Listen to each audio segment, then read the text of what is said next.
Welcome to Thrilled to Build. We're going to be exploring the Ice Planet 2002 Ice Station Odyssey set from 1993. Make sure you hit that subscribe button so you can see all my future videos.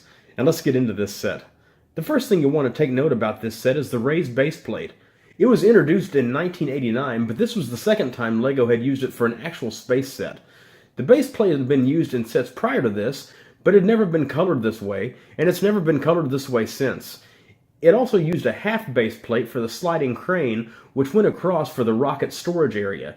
So being at 1.5 base plates total in size, this was not the largest of them all.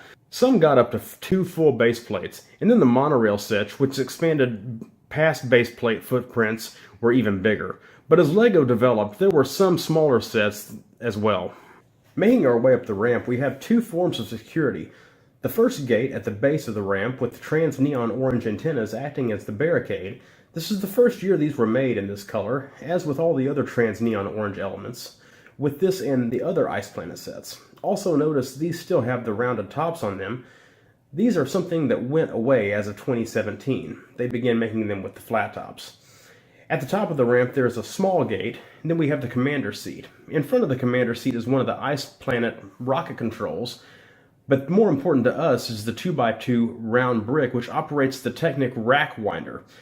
This is the last year this piece was ever used, and funny how it's referred to as Technic, but it never appears on any Technic sets, probably just because it incorporates a Technic axle. Anyway, back to the heavy work. When you turn this, it does one of 2 things. One end at the back of the structure will raise the radar dish, and the other end will lower the rocket platform, which slides across the raised opening, as you can see here. The launch controls are on the opposite side from where the commander sits, and then behind him more saw blades. All of this fits really nicely under 2 very large translucent neon orange quarter domes. These elements were only made for a short time in LEGO years, and appeared in just 8 sets. You could really make some nice, really neat things if you had some of these in the right colors. And then up on top is another radar dish that rotates. As I mentioned, the rocket will raise and lower using the Technic rack winder. When it's in the lowered position, you can open the hinge panels and bring the crane over from the side, and the rocket can be lifted off. It can then be put down for storage or lowered back to the rocket transport vehicle that comes with this set. I'll show you that vehicle in a minute. The crane slides on the grooved bricks back and forth. One thing that would have been nice would be if they had included a place for the second rocket to either have been on the other side, or if they had put a place for it to be next to this rocket as well, so you could have both rockets in the place. It would have only been eight more bricks, but you know, it is what it is. You also notice at the front of where the rocket is lowered down at, you have a storage area for the satellites to unhook and store. And it can actually hold both at once. I like how they're actually held up with 1x1 clip light plates too. I have no doubt if the minifig tools had been out at this time, they would have included a couple of them with this set as well. But those didn't come out till 1995. Let's check out the vehicles that came with this set. This set came with 2 vehicles, the first being a rocket truck, not near as self-sustaining as the IceSat 5, which you can see in my other review, but this one does have some nice features. It's kind of like an ice tunnellator with a trailer. It's nice because it can hold the skis, but the occupant has to hold his saw if he wants to carry one. This trailer can be detached if you want. The only flaw is the rocket cannot have the satellite attached to it because it hits the driver's head, so you would have to pull the trailer with the rocket tilted back a little. No biggie.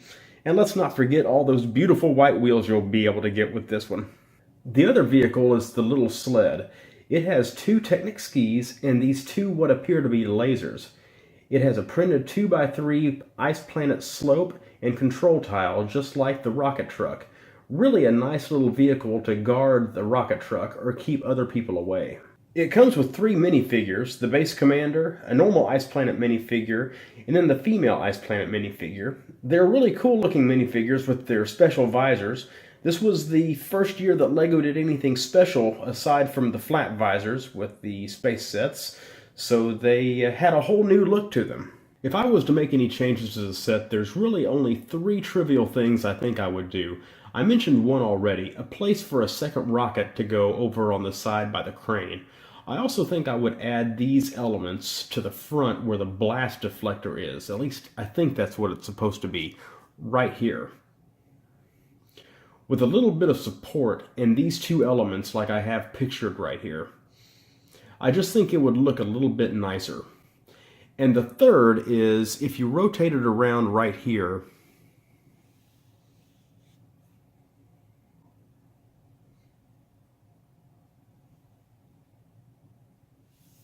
with this picture inserted, you see, there's a 1x4 brick that can sometimes come off after you play with it for a little bit because of how that rocket goes down.